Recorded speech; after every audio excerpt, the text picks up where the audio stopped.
मिल जाता है, आगे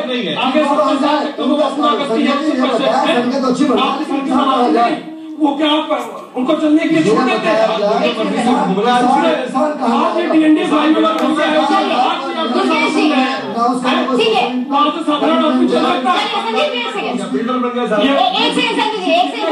यमुना एक्सप्रेस में उससे ज्यादा टैक्स ले लेते हैं। दुर्गेश जी, हम दोनों ही लोग बहुत शांति से आप तीनों की ही बातें सुन रहे थे। एक बात तो सीधी सी है, बीजेपी अपनी रुख पे कायम है। उसका कहना है कि किसान के विरोध में हम ये काम नहीं कर रहे हैं, हम खूब सारा रोजगार देंगे, तमाम तरीके की योजनाएं परियोजनाएं बनेगी। समझ में आता है, अपनी जगह पर है। आम आदमी पार्टी कह रही है किसानों के हित की बात कर रहे हैं, किसान नेता कहते हैं कि ये हमारे साथ नहीं है, जो हमारे साथ है वही हमारा विकास करेगा। लेकिन इन सबके बीच वाकई फिर भी एक ही सवाल खड़ा होकर बार बार सामने आ रहा है कि एक सरकार जो पहले विपक्ष में बैठा करती थी, वो सरकार जो बहुमत के साथ आई, जब वो विपक्ष में थी तो उसी बिल का विरोध कर रही थी। उस वक्त विरोध जायज था, आप क्या कहा जाता था। आज वही सरकार बहुमत में आ गई है, अब जब उनका विरोध हो रहा है तो उस विरोध को वो नाजायज ठहरा रही है, जबकि साफ तौर से स्पष्ट है कि कुछ जो बातें उसमें कही गई हैं वो किसान विरोधी ही है। सरकार ये बात समझ क्यों नहीं पा रही है? देखिए, सरकार मुझे लगता है कि कहीं ना कहीं बहुत ज्यादा जल्दबाजी में है और मोदी सरकार जल्दबाजी क्यों है? जी बिल्कुल, मैं थोड़ा सा उसको एक्सप्लेन कर देता हूँ। हाँ। जिस तरह से दिल्ली का चुनाव हाथ से गया है और जिस तरह से मोदी साहब के सूट की जो है परिचर्चा हुई और कहीं ना कहीं वो एक नेगेटिव गया, जाहिर सी बात है कि अब बजट सत्र शुरू हो गया है, कुछ उनको महत्वपूर्ण बिल पास कराने हैं और उसमें लैंड एक्विजिशन बिल सबसे महत्वपूर्ण है। प्रधानमंत्री ने चुनाव के दौरान जो नारा दिया, सबका साथ सबका विकास, वो जाहिर सी बात है कि विकास करना चाहते हैं और वो कहीं ना कहीं उस गुजरात के मॉडल को जिसको लगातार वो सेल करते आए हैं, उसी तर्ज पर पूरे देश में वो कहीं ना कहीं आगे बढ़ना चाहते हैं। लेकिन संघीय ढांचे में आपको राज्यों को भी साथ लेकर चलना बिल्कुल। आप जो है अब गुजरात के विधानसभा में नहीं, देश के लोकसभा और राज्यसभा में है। आपको ये समझना पड़ेगा कि राज्यसभा में आप अल्पमत में है। आपको ये समझना पड़ेगा कि अगर आपने सर्वदलीय बैठक बुला करके इसमें आम बजट से पहले तो आपने सबके साथ चाय कॉफी पी करके कहा कि भाई आप हमारा सहयोग कीजिए, विपक्ष भी राजी हो गया। लेकिन ये जो लैंड एक्विजिशन पे आप अध्यादेश ले आए, तो अध्यादेश लाना तो कहीं ना कहीं थोपने वाली बात हो जाएगी, पहली बात। दूसरी बात, इसमें कुछ जो मुद्दे आपने जोड़ दिए, ठीक है, आपने कुछ चीजों को उठा लिया जो कि यूपीए गवर्नमेंट भी करना चाहती थी, तब आप विपक्ष में थे और फिर भी आपने विरोध किया। अब आपने जो कुछ क्लॉजेज उठाए हैं जो कि भाई 5 साल में अगर वो डेवलपमेंट लिए गई जमीन का नहीं होगा तो भी वो जो है जमीन किसान के पास वापस नहीं जाएगी और वो जब तक परियोजना पूर्ण न हो। दूसरी बात कि आपको 20% जो जमीन है जो कि बंजर है उसको छोड़ करके आप ऐसी जमीनें जो बहुफसली है जहां पर किसान अपना खेती करना चाहता है, भारत एक कृषि प्रधान देश है, तो जाहिर बात है कहीं न कहीं किसान जो है इस पर विरोध करेगा। और जैसा कि संजय जी की कह रहे थे कि भाई दिल्ली में 2-4 हजार लोग इकट्ठा हो गए, वो कोई बड़ी बात नहीं। लेकिन क्या होता है कि एक इंडिकेशन होता है और कहीं न कहीं कभी भी करोड़ों लोग आंदोलन नहीं करते, कुछ हजार कुछ लाख लोग ही आते हैं और उसका एक मतलब होता है कि देश के किसान इसके विरोध में है। तो जाहिर सी बात है कि जिन मुद्दों को लेकर के कुछ पॉइंट्स को लेकर के जो विरोध है उस पर एक बार से बहस होनी चाहिए, बात होनी चाहिए, सरकार को भी अपना दिल मन खुला रखना चाहिए अगर वो वाकई विकास की बात कर रही है। और दूसरी बात कि अगर वो कॉर्पोरेट सेक्टर को लाभ पहुंचाने के उद्देश्य से इस तरह का कर रही है तो मेरे ख्याल से विपक्ष का जो पूरा आरोप है जो कि लगातार इसको जारी भी रखने वाला है और मुझे लगता है कि आगे चल करके सरकार को। लेकिन कॉर्पोरेट के बारे में बता दूंगा, कॉर्पोरेट जहां पर सकारात्मकता और सहयोग और संसाधन होते हैं, कॉर्पोरेट वहीं जाता है जहां पे आप बुला करके डकैती डालने लगते हैं, वहां पर कभी कॉर्पोरेट नहीं जाता। इसीलिए गुजरात में टाटा भी गया और यहाँ पर आने के बाद भी अंबानी जैसे लोग भाग गए उत्तर प्रदेश में। ठीक है, नंबर 2 आ जाइए। देखिए हमारी नीति और हमारी नियति बिल्कुल साफ है, हम राष्ट्रवादी लोग हैं, हमको राष्ट्र का विकास करना है। भूमि अधिग्रहण बिल में अगर हमारी ताकत नहीं रहेगी तो हम अच्छी तरीके से विकास नहीं कर पाएंगे। जैसे कि उदाहरण के तौर पे एक डिसीजन आया था बहुत पहले नसबंदी का, ठीक है, नसबंदी के टाइम पे बहुत से लोग, एक सख्त डिसीजन था, किसको लाभ हुआ किसको नुकसान हुआ, किसने विरोध किया, मैं उस चर्चा पे भी नहीं जाना चाहूंगा, बहुत पुरानी चर्चा है। लेकिन हाँ, इस तरीके के जब डिसीजन होते हैं आज हमारे देश की बहुत बड़ी जनसंख्या पहुंच गई है ना। अगर इसको नियंत्रण नहीं किया गया, दोबारा भी जनसंख्या में भी इस तरह का कोई नियंत्रण अध्यादेश चाहिए। मेरा ये कहना है कि भूमि अधिग्रहण को आप गलत भावनाओं से ना लें। मेरा आप सबसे ये कहना है, इसमें सहयोग करें। देश के विकास प्रथम है, राष्ट्र प्रथम है, किसान भी प्रथम है, इसका ध्यान रखा जाएगा। आप कतई इसको बिल्कुल, मेरा सभी जो लोग इस टेलीविजन को देख रहे हो, मेरा सबसे हाथ जोड़कर ये एक निवेदन है कि आप कतई इसकी नियति पे संदेह न करें। ये सिर्फ किसान और देश और राष्ट्र के हित के लिए है, हमें विकसित बनाने के लिए हित में है।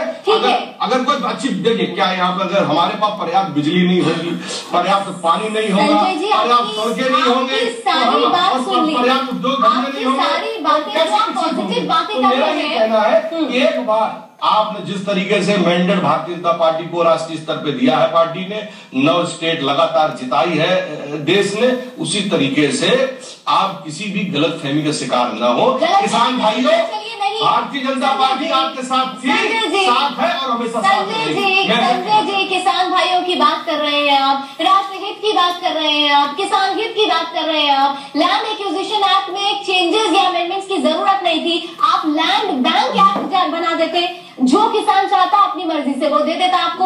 लैंड बैंक एक्ट भी जैसा भी तो कुछ बनाया जा सकता है, सोच तो वहां पर भी लगती है।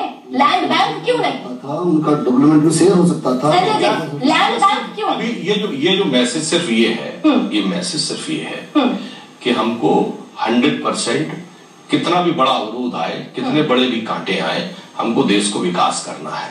ठीक है, और इसके लिए अगर हम किसान की जमीन छीन लेंगे, नहीं कौन छीना? अभी क्या छीना है? अभी क्या किसान नहीं चाहेगा तो भी आप ले रहे हैं, बिना मर्जी के जमीन आप ले रहे हैं। सहमति की आप ले रहे हो, करे गाँव संजय जी, इसकी आवश्यकता नहीं है। लक्ष्मी नगर में, एक मिनट, लक्ष्मी नगर में जाम लगता है, ठीक है। अब इसी को 8 लेन बनाना है तो फ्रंट के मकान नहीं तोड़ा जाएगा, तो 8 लेन कैसे बनेगा? उनको घर देंगे, दिल्ली इंटरनेशनल सिटी घर नहीं देंगे, उनको घर देंगे नहीं, उसकी व्यवस्था बनेगी, उसकी व्यवस्था बनेगी। तो इसमें कहा है, आप इस बिल में तो ये जिक्र ही नहीं है। उनको तो आपने पैसा दे दिया, पैसा लेके घर जाओ, आप पैसा दे पैसा लेके घर चले जाओ, पैसा क्या करेंगे? आप में चर्चा होगी, पैसा एक तरफ है, आपको चर्चा भी करने का मौका, चर्चा से तो बच रहे हैं। विपक्ष में होते हैं तो दूसरी भाषा होती है, किसी भी मुद्दे पे किसान लैंड एक्विजिशन आवाज नहीं होगी, पूरे राज्य का भी दर्जा वाला हो जाता है, उसमें भी जब विपक्ष में थे तो दूसरी बात आती, अब तो सत्ता में आ गए तो दूसरी बात आती। हर एक बिल का यही, ये सब लोग कम्युनिस्ट लोग हैं, इनकी बात मत। ये सवाल आपसे भी पूछा जाएगा। देशभक्ति में जो कम्युनिस्ट बात आप कह रहे हैं, कौन सी गलत बात कम्युनिस्ट उसमें हो गई है जो देश हित में कोई दिन गड़बड़ हो गई है? अगर मजदूरों की, किसानों के हक की बात करें तो वो देशद्रोही है। तो हिटलर शाही करना कि आप रोगे नहीं, आप कुछ मांगोगे नहीं, आप कोर्ट में नहीं जाओगे, आप कोई अपील नहीं करोगे, आपका कोई भी बड़ा किसान नेता नहीं है, अभी पॉलिटिकल लोग हैं, अन्ना हजारे, अरविंद केजरीवाल, अतुल अंजान सब पॉलिटिकल लोग हैं। कोई भी किसान रियल किसान है, उसको मालूम ही नहीं है क्या आप कर रहे हैं पीछे पीछे से, उनको जगाने का काम कर रहे हैं। अन्ना हजारे जगाने का काम कर रहे हैं, अपनी लड़ाई लड़ने में किसान है उसे आप बेवकूफ बना रहे हैं। किसानों ने वोट तो आपको आपके पहले किसान के साथ है, किसान के साथ सहयोग के लिए धन्यवाद है। जो लोग हमारे साथ आ रहे हैं, जो आंदोलनकारी हमारे साथ जुड़ रहे हैं, उनका बहुत बहुत धन्यवाद है। किसान अपनी लड़ाइयां लड़ रहे हैं। आप अगर इसे भट्टा 500 के जैसे उदाहरण देश में कराना चाहते हैं, यह कितने आम हो जाएगा जिस तरीके से आप लेना चाह रहे हैं। और आप किसान को गुमराह कर रहे हैं। एक बात संजय जी ने बोली, एक बात मैंने पकड़ी संजय जी की, संजय जी आप कह रहे हैं कि किसान जो है, कोई किसान साथ में नहीं, ये सब तो पॉलिटिकल लोग हैं, पॉलिटिकल फेसेस हैं। चलिए आपकी बात किसी भी कीमत जो आप बातें कह रहे हैं अपने दिल पर हाथ करके कहिए, जो एक गरीब किसान है जिसे ये सारी चीजें समझ में नहीं आती है, क्या आपकी पहुंच वहां तक हो पाई है?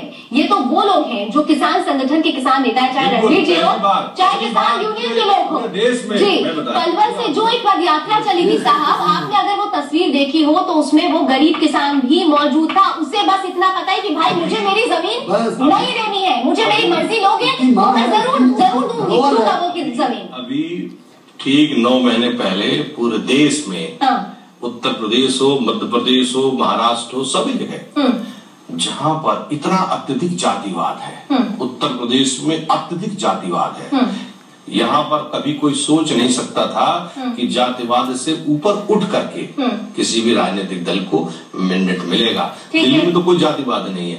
उत्तर प्रदेश में जातिवाद है, वहाँ जातिवाद से चुनाव लड़े जाते हैं। दिल्ली में क्या जाति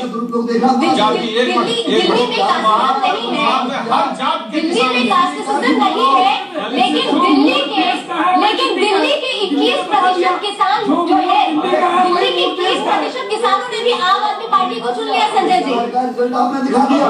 अगर हम ऐसी तरह की रिटर्न करेंगे हमारे सामने को बोल नहीं पाएगा, और हम ऐसे ऐसे ऑर्डिनेंस लाएंगे 27 दिन में। पूरी फिल्म चल चुकी है, आप उसमें पूरी फिल्म में फेल हो चुके हैं। एक अगर आपको ये मिल गया है तो आप ऐसा सिस्टम में मत सोचिए कि पूरा आप ही सब हो गए। गिनती शुरू हो गई और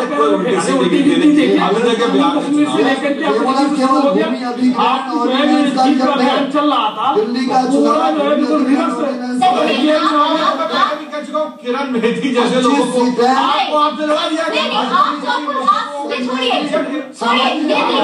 संजय जी, आप जिन किसानों की बात कर रहे हैं उसमें जो 21% वोट था वो भी वोट शेयर, उसे तो ये नहीं पता ना कि किरण बेदी क्या और अरविंद केजरीवाल क्या, उसने तो आम आदमी पार्टी के नाम पर दे दिया क्योंकि वो समझ रही थी। दो समस्या दिल्ली की सबसे प्रमुख है, किसानों की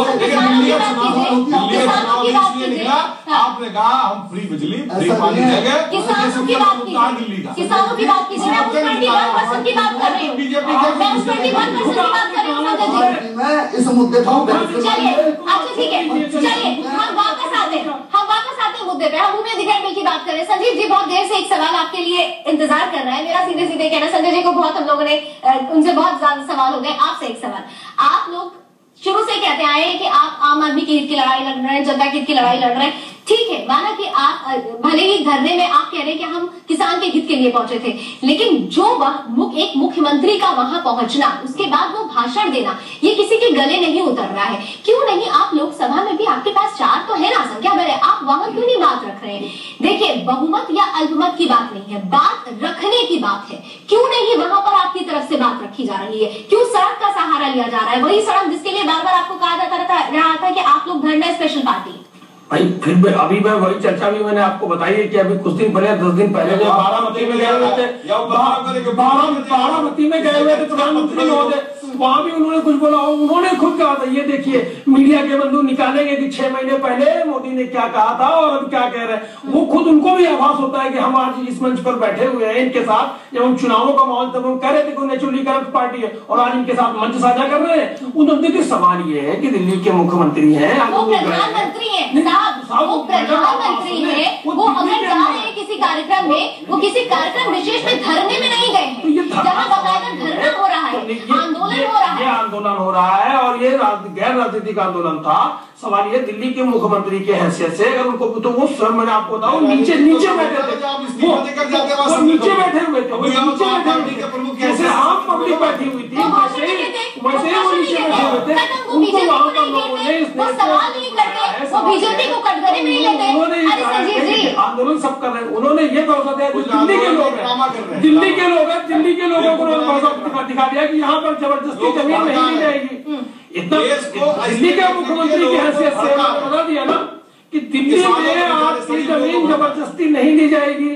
दुर्गेश जी, बात दोनों तरफ से कही जा रही है, लेकिन फिर भी अभी भी वो सवाल, वो पेच वही अटका हुआ है। बहुत कम शब्दों में आपसे जानना चाहूंगी, कैसे पास होगा बिल? पेश तो कर दिया गया। देखिए, बिल्कुल जिस तरह से सरकार ने भी अध्यादेश पास कर, मतलब टेबल कर दिया, वो कहीं ना कहीं जबरदस्ती थोपा हुआ लग रहा है। जाहिर सी बात है कि इसका किसान संगठन से लेकर के और विपक्ष, पूरा विपक्ष एकजुट हो चुका है। सरकार के सामने बहुत बड़ी चुनौती आ गई है और सरकार के लिए अब आगे की राह आसान नहीं होगी। और सबसे बड़ी चीज जो कि जिन बिंदुओं पर किसान संगठनों को, किसानों को ऐतराज है, जिन और वो मुद्दे जो कि सरकार ने खुद थाली में रख करके और विपक्ष के हाथ में दे दिए हैं, मुझे लगता है कि उन पर चेंजेस करने की जरूरत है, मंथन करने की जरूरत है। बिल्कुल, किसानों के हित की बात तभी संभव होता है जब आप मंथन कर लें और मंथन करके उन चीजों को बदलाव करें। चलिए, मेरे पास वक्त कम है, मुझे इस चर्चा को यही समेटना होगा। आप सभी मेहमानों का बहुत बहुत शुक्रिया। इस उम्मीद के साथ हम इस चर्चा को खत्म कर रहे हैं कि किसानों के हित की बात करने वाली कोई भी सरकार वाकई किसानों के हित के लिए कुछ तो करे। सोचिएगा जरूर। फिलहाल बात मुद्दे के बस इतना ही। जय हिंद।